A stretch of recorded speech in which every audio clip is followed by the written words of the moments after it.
What's going on YouTube? You're Brian 2.0, you're back playing another Transformers video review, and today we'll be taking a look at one of the most well-known Autobots. That's right, it's the Transformers G1 reissue of Optimus Prime. So setting Optimus off to the side here, let's take a quick look at the packaging. Raise the camera up.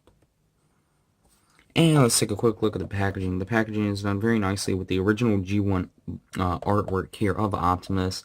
Autobot Commander, Optimus Prime. Come around to the top here. You got the transformation. Then you got the heroic Autobot, more than meets the eye. Come around to the side here.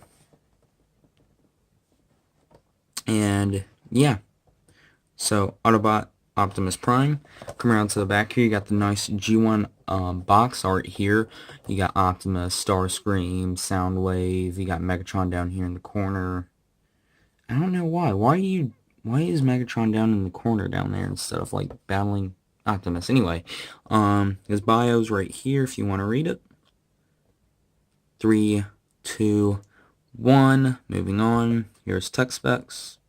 3, 2, 1. So yeah, pretty much it for the box design. Yeah. Transformers, Heroic Autobot, Optimus Prime. And that's about it for the packaging. He does come with a few accessories, that being his fists for the robot mode. Which are just two basic molded pieces of plastic for his fist. He comes with two different ion blasters.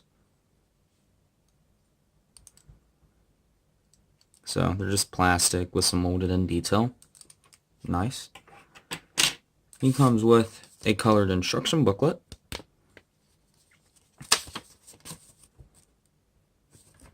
And note, braking may occur if a lot of force is applied.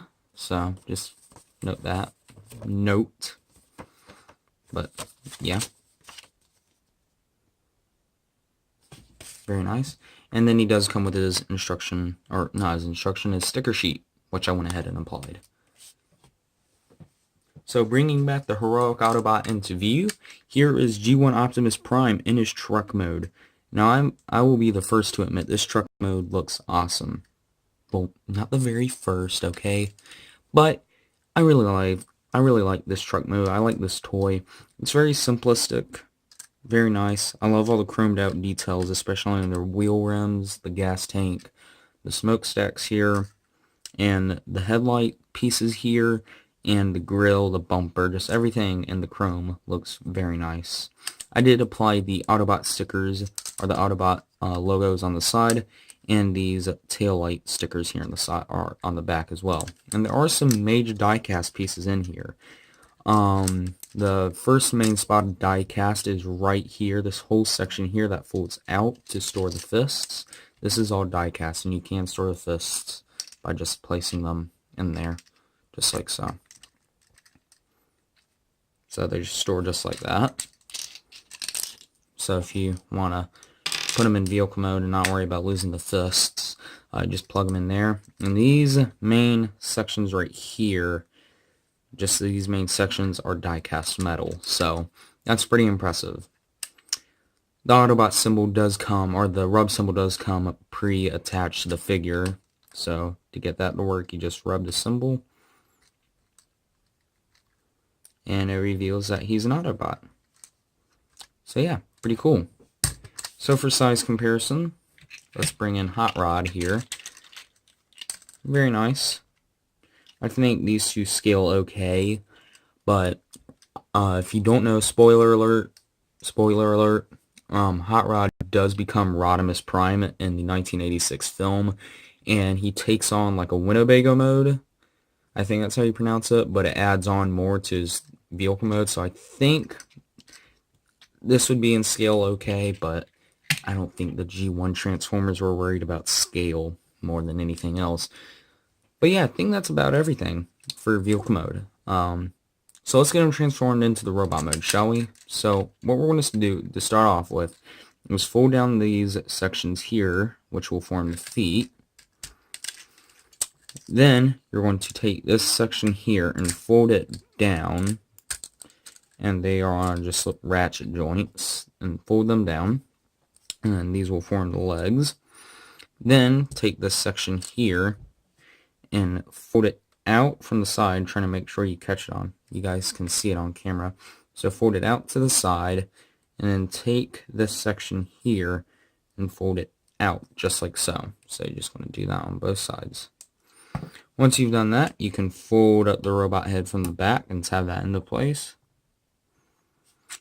Once you've done that, we're practically done. All you got to do now is plug in the fists, which just plug in to these plug holes, which were the, I guess, headlights of the, yeah, they're the headlights of the truck. And just sort of situate the arms however you do so choose. And here we have the G1 reissue of Optimus Prime in his robot mode. And I must admit, this robot mode is awesome. It's no masterpiece. It's a masterpiece of the 1980s era, yes. And I love it. It's just all the chrome, all just the chunkiness and heftiness of this figure. It's so nice and so well, it's just 80s love. That's all there is to it. This is what the Transformers were back then. Yes, I gotta love it. So there were some sticker attachments, obviously the ones being on the shoulders. You did have to apply if you pick this figure up, you do have to apply these stickers on the forearms, the stickers on the knees, and the taillight stickers, but that's it.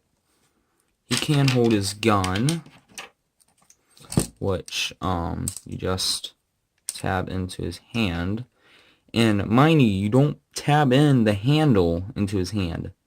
He holds it like this. You take this tab and you plug it into his hand. And he holds it in the weirdest of ways. There's the handle. There's the trigger. I'm not even going to question that. But yeah, this is how I choose to display them. So yeah, that is what it is. And you can hold either gun. It doesn't really matter which one's which. It's just based off of personal preference. So there's that. He does have quite a bit of articulation going on throughout the robot mode. He's got a 360 swivel in the arm, which is on a ratchet joint. Nothing going in and out, but he does have a elbow bend, which is on a ratchet. Swivel at the elbow, and I guess if you wanted to, you could get him posed like that. Due to the transformation, his arm can collapse inwards. So if you held his arm like that, I guess that would count as an outward swivel. Head doesn't have any articulation. Legs do have some articulation. He's got a thigh backwards, but that's more for the transformation. And he's got a knee bend. So this dude's pretty packed with articulation. Now, I do have two main concerns with this figure. The one being in the leg. Now, the legs for the transformation are on ratchet joints in there, and they're designed in a weird way. So let me show you. I am holding the legs down right now, and as you can see, they want to collapse, but this one leg just wants to collapse. I don't know why, but if you can see in there how the ratchet's designed, and it's got a spring putting pressure on that. But if he's sitting down like this, he's perfectly fine as long as you don't bump him and cause him to fall over. So yeah, my other main concern is, and I'll do an update video on this, but my other main concern is the elbow, the hands. These hands, at least just on this left side here, and it's so funny because all the issues I have are on the left side, but I feel like I can fix this, but the fists plug in extremely tight, which usually I'm fine with that, but with this figure, having to remove the fists to transform him, it's tight to a point where it's uncomfortable to transform them and remove the fist, because I'm afraid it's going to break the knob. Now I think I can easily fix that with unscrewing these screw holes on the inside and loosening them up a little bit. But yeah, Just be aware of that. I think this is just an issue with my figure, which I think I can fix for the most part. But for size comparison, here he is with Hot Rod. So there's your size scale there, and just so you can get an official size scale. So yeah, overall, I really do like this G1 Optimus. I was shocked to see him on shelf. So if you can get them, which I recommend you do, save up and pick them up, definitely. But I think that's all for this review. I hope you enjoyed. If so, be sure to leave a like, comment, and subscribe, and hit the notification bell so you never miss a video from my channel. That's all for me. Here, Brian 2.0, out.